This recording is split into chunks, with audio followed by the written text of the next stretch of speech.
தேர்தல் பத்திரங்கள் மூலம் பெறப்படும் நிதியை தான் நன்கொடையாகத்தான் பார்ப்பதாக மத்திய இணையமைச்சர் எல் முருகன் தெரிவித்துள்ளார். இந்த தேசத்தை கொள்ளையடிப்பதை, இந்த தேசத்தினுடைய ரீசோர்ஸை கொள்ளையடிப்பதையும் ஊழல்களை செய்வதுதான் இந்தி கூட்டணியாக இருந்து கொண்டிருக்கிறது.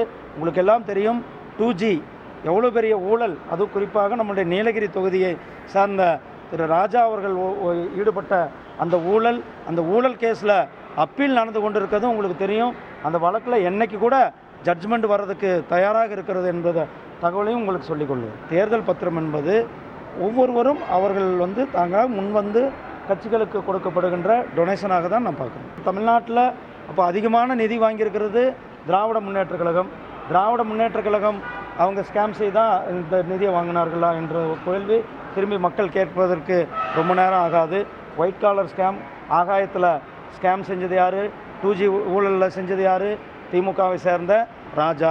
பாரதிய ஜனதா கட்சி 3வது முறையாக 400க்கும் மேற்பட்ட தொகுதிகளில் வெற்றி பெற்று நம்முடைய பிரதமர் அவர்கள் 3வது முறையாக ஆட்சி அமைப்பது உறுதி செய்யப்பட்ட ஒன்று.